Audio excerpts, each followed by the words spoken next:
Dirjen Lapas pada Menteri Hukum dan HAM. Jadi saya jawab ya. Jadi sebenarnya saya melihat pada kasus Amar Joni ini udah bukan kasus yang normal ya. Karena pemerintah lagi-lagi mengeksekusi Amar Joni melalui putusan berikutnya ya. Jadi ini udah melebihi batas kewajaran ya, karena putusan yang lebih dari 2 kali itu udah bukan residivis lagi, tapi putusan eksekutorial. Jadi putusan eksekutorial ini berlaku untuk pelaku kejahatan yang maksimal, yang hukumannya diancam hukuman mati atau yang divonis 20 tahun. Ini putusan eksekutorial namanya. Jadi kalau sudah 2 kali jadi residivis, lalu ketiga kalinya, apalagi keempat kalinya, ini pemerintah udah harus menentukan orang ini sudah layak untuk dihukum kembali atau diberikan sanksi administratif atau sanksi sosial. Nah, untuk Amar Joni ini saya lihat ini orang pasalnya lagi-lagi pasal pengguna ya. Yang terakhir katanya itu Amar Joni berkumpul dengan kawan-kawannya, lalu di situ ada selinting ganja ya, masuk ke dalam ruangan itu, yang dengan entengnya Kalapas bilang itu kelalaian daripada anak buahnya. Kalau satu linting kelalaian, lantas 5 kilo kelalaian bukan? Kalau berkilo-kilo, berton-ton kelalaian apa bukan? Kalau hal-hal kelalaian ini dibiarkan, maka akan ada kesempatan bagi pelaku kejahatan untuk mengulangi kejahatannya. Katakanlah Amar Joni ini pelaku kejahatan, lantas siapa yang memberi celah untuk melakukan kejahatan? Kok bisa lapas seketat itu bisa masuk ganja selinting? Kita udah nggak usah tutup mata lah di Indonesia ini. Kenapa saya selalu nyindir-nyindir masalah hukum ya kan? Pak Prabowo selalu saya sindir, Pak, hukumnya ini udah lecet kita. Pak Prabowo itu segitu banyaknya euforia ya dalam berbangga hati karena membanggakan kabinetnya. Tapi saya belum pernah melihat kabinet Pak Prabowo itu serius untuk menegakkan hukum, itu aja. Tapi untuk membuat program, saya lihat Pak Prabowo banyak sekali, program-programnya banyak, ya kan. Tetapi untuk menegakkan hukum nggak ada keseriusan. Bayangkan ya, ini sebagian kecil, ya, pengakuan dari seorang karyawan atau pejabat Menteri Hukum ya, Kementerian Hukum dan HAM, yang mengatakan bahwa mungkin ganja itu masuk karena kelalaian anak buah saya. Kok bisa masuk gitu loh? Lantas di dalam itu berarti banyak sekali kegiatan transaksional terkait dengan narkotika, nafsa ya, gitu. Yang kita tidak ketahui karena itu tertutup sekali. Nah, kasus Amar Joni ini membuka tabir bagaimana buruknya ya penanganan narapidana di dalam di dalam lembaga pemasyarakatan.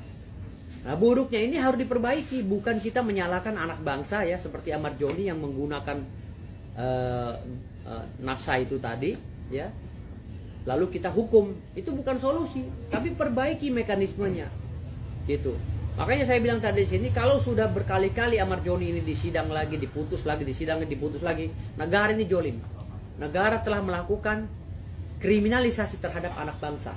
Apalagi Amar Joni ini telah menyumbangkan 1 medali emas waktu saat Pak Prabowo menjadi Ketua Dewan Pembina Pencaksilat Indonesia.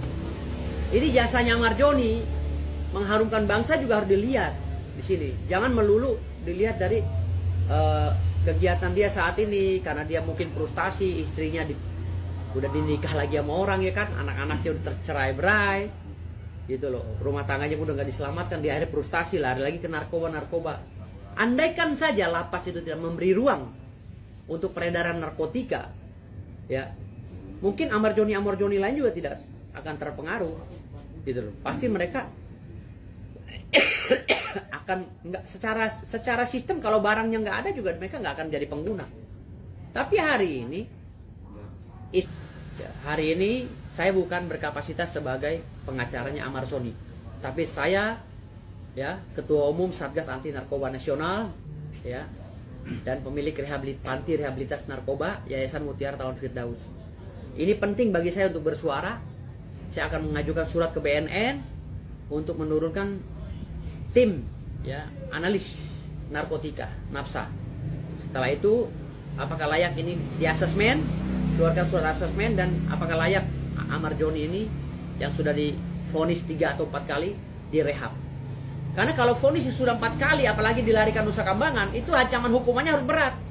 Minimal seumur hidup. Tapi ancaman hukuman hanya 3 tahun lari ke sana. Oh, ini tendensius, Bos. Kami orang hukum akan protes. Jangan dibolak-balik lah. Kacau begini. Gitu. Jangan sampai Pak Prabowo itu bangga kepada kepemimpinannya, tapi kami sebagai orang pemilik negeri ini, kami rakyat yang mengerti tentang tata kelola negara dan ngerti tentang hukum, ketawa melihat Pak Prabowo. Membanggakan diri sendiri, tapi sesungguhnya kami sendiri tertawa melihat Pak Prabowo. Karena ketidakmengertian pejabat-pejabatnya untuk mengelola negara dengan cara hukum tadi. Hukum ini fatal, Bos. Gitu loh. Hukum ini adalah panglima yang membawahi 9 komponen strategis yang selalu saya bilang. Ipole, Sosbud, Hankamnas, Geodemokonsos. Kalau hukumnya, ya, kalau hukumnya ini lemah, 9 komponen strategis nggak akan jalan, Mbak. Ideologi, politik, sosial, budaya, keamanan, ketahanan, nggak akan jalan, Bos. Percuma Pak Prabowo punya ribuan cita-cita, punya ribuan program, kalau hukumnya lemah, melempem, Bos. Sekarang Pak Purbaya teriak sana teriak sini, mencat-mencatin orang. Hah? Nangkep-nangkepin tuh Jaksa Agung, nangkep 16 triliun berapa tuh? Coba kita lihat. Memang barang buktinya ada 16 triliun, tapi pelakunya siapa? Kan sampai sekarang belum diumumin pelakunya. Pelakunya siapa itu koruptor? Diumumin dong pelakunya. Terus kita mau lihat hukumannya berapa tahun? Paling 45 tahun lagi. Karena alasan hakim apa? Dia sudah terlalu baik di dalam persidangan. Gila, maling dibilang baik. Kalau gue hakimnya gue godot, gue siksa mau gue. Sayang aja gue nggak dikasih jadi hakim. Oke, balik lagi ke materi Ahmad Joni, Bang. Kan ini masih banyak soal barang kok bisa masuk di lapas sendiri. Nah, Abang sebagai praktisi hukum, tahu hukum, ya kan, harus gimana nih, Bang? Barang kok bisa masuk? Ya kan dia bilang gini, lapas ini kan di bawah Menteri Hukum. Menteri Hukum itu kan di bawah Yusril, Profesor Yusril Issa Mahendra. Kenapa Yusril kecolongan? Berarti Yusril nggak kerja, Bos. Yusril itu lupa dengan jabatannya, udah keenakan dia jadi menteri gitu loh. Harusnya dia turun ke lapas, survei, gitu loh. Contoh Pak Purbaya turun kan? Pak Purbaya kan hebat tuh, turun, mau sidak, bea cukai dan lain-lain. Yusril apa kerjanya Pak Yusril? Hah? Ngopi di kantor. Zaman, Bos, zaman sekarang pejabat kayak gitu. Tapi ada wewenang yang kita anggap pekerja juga ya. Justru dia adalah penggeraknya, dia Menko Polhukam, Menkumham. Dia tuh tunjuk Menteri Hukum, tolong dong sidak itu. Menteri Hukumnya juga melempem kok. Gitu loh. Ganti semua. Mumpung Pak Prabowo ini masih 3-4 tahun lagi. Ganti, belum terlambat. Pak Prabowo ini sekarang lagi disayang rakyat loh. Disayang rakyat, tapi pada saat eksekusi hukumnya tidak sesuai, rakyat kecewa lagi, Bos. Oke, kabarnya ini, Bang, para petugas-petugas yang terlibat dengan masuknya barang ke Ahmad Joni tersebut di lapas, kabarnya sudah dipindahkan juga ke Nusa Kambangan, Bang. Dimasukkan ke Nusa Kambangan juga. Tanggapan Abang, Bang? Udahlah, kalau itu udah kacau balau itu mah masukin ke Nusa Kambangan biar bisa orang nggak bisa ngelihat. Padahal dia turun di jalan mungkin main kemana, ke mall, ke Pondok Indah, ke Singapura. Udahlah, permainan itu udah anak kecil juga tahu di Indonesia main sabun itu namanya. Nggak usah sok-sok inilah. Lo cerita depan kita yang udah lama lahir. Ari-ari gue ditanam di Monas, gue tahu semua sejarahnya. Bagaimana orang kegiatannya di Monas itu kayak apa? Hari-hari gue ditanam di Monas. Jadi orang ngomong apa dalam istana gue denger. Gitu. Berarti Abang yakin ini hanya pengalihan? Ya udahlah, ini udah. Ini benahi hukum semuanya. Tegas. Harus tegas. Hukum itu harus benar-benar jadi cambuk api biar mereka tuh kapok gitu. Kalau kita hanya begini terus terima dongeng terus. Sekarang Ahmad Joni udah 3-4 kali divonis. Masa vonis putusan hukumnya berapa putusannya? Ahmad Joni putusannya berapa sih terakhir? Yang masalah ganja? 7 tahunan. Hah? 7 tahun banding kena lebih, Bang. Putusan. Ini putusannya yang sekarang yang ganja? Iya. Bukan yang ganja. Loh, kemarin katanya ganja, ada ganja jatuh, dia kena. Nah, itu barang yang sekarang. Jadi yang gue tanya sekarang ini, kalau 7 tahun dia udah jalanin, 7 tahunnya udah jalan. Iya. Sekarang yang sekarang ini berapa? Belum, Bang. Belum lah. Kalau belum tuh langsung di Nusa Kambangan. Kan Nusa Kambangan itu orang yang nggak bisa diatur di lapas. Karena dianggap ini udah yang... Apa karena Ahmad Joni teriak-teriak bahwa kebobrokan di dalam lapas itu dibongkar oleh Amar Joni, makanya disingkirkan ke sana. Hah? Apa takut kalapasnya itu kebongkar boroknya? Hah? Indonesia nih bos. Hah? Supir angkotnya tahu ceritanya, apalagi gua dokter bos. Supir angkotnya tahu ceritanya sejarah Indonesia kayak apa. Hah? Udahlah nggak usah bermain sandiwara. Mau gimana negara ini? Mau benahin apa kagak? Kalau mau dibenahin, udah kelilingin Pak Prabowo dengan macan-macan. Banyak pemacan-macan di Indonesia ini, profesornya yang macan ada, doktor ada. Mungkin seperti Bu Susi juga bisa tuh jadi Menteri Kelautan lagi. Dia juga macan juga. Kenapa gak dimasukin? Ahok macan itu, masukin Ahok dong. Ahok juga orangnya vokal kok. Ahok suruh pegang BUMN, suruh beneran jadi pemimpin dia di BUMN. Ahok masukin. Ya, Bu Susi masukin lagi. Siapa lagi? Banyak kok orang-orang di Indonesia nih yang track recordnya nggak korupsi, nggak nepotisme, yang kerja bener. Tinggal buka aja. Karena masalahnya mau nggak Pak Prabowo untuk merubah itu semua.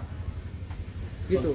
Dalam kasus Amar ini kan Aditya dan juga pihak keluarga itu kan menanyakan ya, dan protes lah bisa dibilang kenapa kakaknya ini dipindahkan ke Nusa Kambangan. Bahkan kan Dijennya juga sudah bilang bahwa ini tuh hanya bukan pengedaran tapi lebih ke penemuan selinting ganja itu di lapas. Ya selinting ganja itu harusnya dijadikan dia itu sebagai pengguna saja, direhab.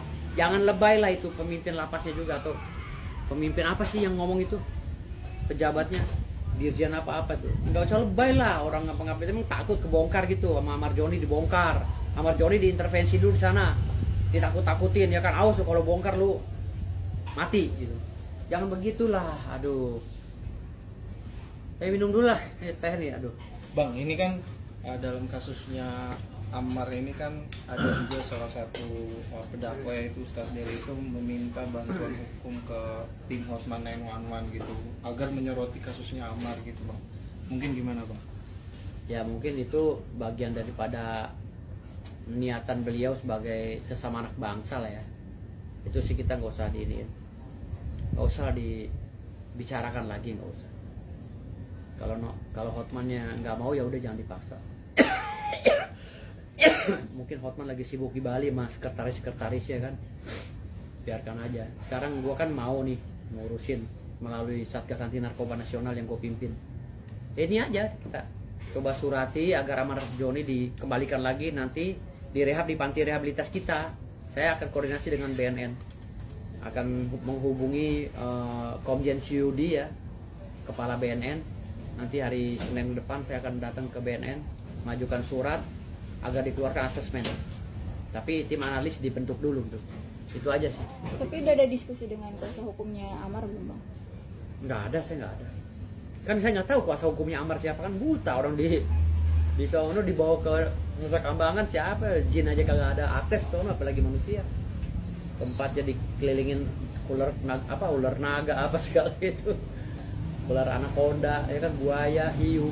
Oke, Bang, Abang melihat dari sisi hukum Amar Joni yang sudah terlibat dalam kasus perkara narkoba 3 kali, diduga dia melakukan pengedar dan pemakai juga. Memang konsep dari anti narkoba membahas sendiri itu konteksnya apa sih bang? Apa residivis? Apa memang benar gimana tuh bang? Bukan pembasmi ini Satgas Anti Narkoba Nasional, kan gue organisasi banyak. Jadi kalau Satgas Anti Narkoba Nasional ini tetap melihat dari sisi positifnya anak bangsa. Hampir rata-rata, menurut pengalaman kami ya, hampir rata-rata anak bangsa yang kecemplung di dalam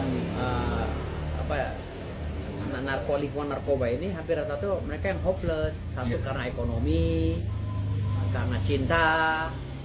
Ekonomi dan cinta inilah yang menjerumuskan mereka, gitu loh. Kalau yang ketiga hedonisme, karena udah kebanyakan duit, hedon, akhirnya iseng-iseng ya. Keterusan. 3 ini yang sangat mencolok, tapi mencolok itu karena keterbatasan ekonomi dan putus cinta. Gitu. Ini yang sangat kita lihat ya. Akhirnya orang itu hopeless dan frustasi, larinya ke narkoba untuk menghibur dirinya sendiri. Nah, Amar Joni ini rasanya ke yang satu kedua ini, ekonomi dan cinta. Gitu. Makanya dia udahlah, daripada gue hidup sia-sia, bini gue udah dibawa orang kan gitu, gue mendingan begini gitu. Tapi kita juga tidak memandang Amar Joni juga harus dibela sepenuhnya, karena Iya. Mungkin dia juga di dalamnya keterlaluan kan gitu, kan hanya Kalapas yang tahu. Jadi hari ini gue berbicara universal, bagaimana penegakan hukum di Indonesia ini. Gue nyeleneh gitu loh, ini belum selesai ini ya. Tahu nggak sih makna konstruksi hukum tata negara tuh, ngerti nggak sih? Ini hukuman pertama residivis, ditambah lagi sepertiga, ditambah lagi. Kalau udah maksimal harus ada pilihan, apakah ini udah dibina benar-benar atau dibinasakan. Itu hukum, nggak boleh separuh-separuh gitu. Ini kan Ahmad Joni udah 4 kali katanya. Kalau udah 4 kali kan harus dibinasakan sebenarnya kalau menurut undang-undang, kalau ancaman hukumannya berat. Tapi kalau 4 kali hanya pengguna, apalagi hanya dia duduk-duduk sama temannya ngumpul, atau ada gelek di sebelahnya, ya dia nggak megang, dipaksa untuk megang, ya susah lah. Itu namanya kriminalisasi hukum. Ya direhab aja, dikeluarkan, direhab, dibina. Apalagi dia pernah bawa medali kan, medali emas waktu dia konsen di Pancasila kan gitu. Bang, ini kan perkaranya kalau nggak salah kan Januari, bulan Januari. Padahal Januari besok dia juga akan keluar hukuman masa yang kemarin diputus. Iya. Dan akhirnya keblokar. Ada dugaan-dugaan banyak pihak dari kuasa hukum atau dari sahabat sendiri dalam proses berjalannya permasalahan ini adalah negosiasi untuk kesepakatan terindikasi untuk tidak digolkan ini. Ini unsurnya oknum-oknum ini juga bermasalah juga dalam proses ini, Pak. Ya mungkin oknum itu takut kebongkar rahasianya di dalam sama si Amar, karena Amar udah banyak banget ngeluarin berita keluar kan, ngebocor-bocorin tentang kegiatan di dalam lapas, sehingga Kalapasnya ketakutan lalu disingkirkan Amar ke sana, didoktrin dulu. Kan bisa juga dilakukan elitasi atau apa sih istilah-istilah tuh gitu. Kan bisa didoktrin dulu agar Amar itu tidak buka mulut. Kan bisa juga gitu. Atau mungkin ada pesanan dari orang lain ya kan, mungkin suaminya istrinya yang sekarang gedek sama si Amar, dia bermain kong kali kong, udah penjara mungkin gitu, udah penjaranya yang lama dah, cari lagi sebabnya. Gue lagi seneng-senengnya nih sama si Yayang gue nih, ntar dia keluar ngerecokin rumah tangga gue lagi gitu. Bisa jadi kan gitu. Semua aspek itu bisa kita prediksi, tapi tidak bisa kita pastikan. Tapi kan momen dari perkataan Bang sudah dengan momen dia beda. Momen seorang kekasih dia bilang dia akan mengajukan rehab, Bang. Memang dalam konsep dia di Nusa Kambangan bisa direhab gitu, permintaan dari pihak Loh, bisa saja kalau BNN sudah meyakini bahwa itu ancaman hukumannya ringan dan itu hanya hal yang mengada-ngada, BNN langsung membentuk tim analis dan merekomendasi untuk asesmen. Bisa saja. Nanti rehabnya apakah di panti rehab saya atau di panti rehab Lido atau panti rehab yang lain, banyak panti rehab di Indonesia ini. Gitu. Kalau kami kan ada di Ciputat gitu. Sekalian iklan. Kami ada di panti rehab di Ciputat gitu. Jadi yang di Tangerang kalau kena narkoba bisa direhab di kami gitu. Dan Abang siap. Siap. Dengan prosesnya sudah di Nusa Kambangan, dengan berjalannya hukuman, apakah itu dengan sistem persidangan Abang? Apa sih dengan sistem persidangan, apa online, apakah dia dihadirkan atau gimana sih Bang kalau namanya perkara ini? Ya itu kan kewenangan lagi-lagi dari hakim. Hakim maunya online ya, Ahmad Joni ngikutin online, kan nggak mungkin bolak-balik Nusa Kambangan ke sini. Cuman ini terlihat konyol aja, kenapa dilimpahin ke sono gitu. Itu konyol aja kelihatannya gitu. Itu yang buat Abang gerget. Itu yang buat kok ini kayak, kan tahu nggak, orang yang udah susah banget diatur, yang kelas kakap, yang kejahatannya di atas 20 tahun ya misalnya ya, atau hukuman mati, itu baru bisa ditaruh di Nusa Kambangan. Kalau yang kejahatannya udah hukumannya 20 tahun baru di Nusa Kambangan. Kalau udah susah, udah pegal pemerintah. Tapi kalau yang hukumannya hanya 3 tahun, 6 tahun, janganlah. Tapi kan udah 3 kali pertanyaannya itu Bang. Dan dia juga Makanya kalau udah 3-4 kali pemerintah harus mengeksekusi dia. Kan dibilang tadi udah 3-4 kali dalam undang-undang itu, dalam hukum, istilah hukum ya, dalam proses penghukuman seseorang, kalau sudah lebih dari 3 kali itu udah pemerintah udah harus ambil tindakan. Mau diapain nih anak? buktinya dibawa ke Nusa Kambangan, itu kan bukti bahwa Loh, itu bukan penghukuman, tapi itu membuat aturan sendiri. Gitu loh. Nusa Kambangan itu untuk orang yang kejahatannya maksimal, Bos. Tuh, kalau dia hanya pemakai aja, pengedarnya juga baru diduga. Tuh. Atau pengedarnya udah pernah dihukum sekali gitu kan. Harusnya kan dia bisa dibina, di rehab.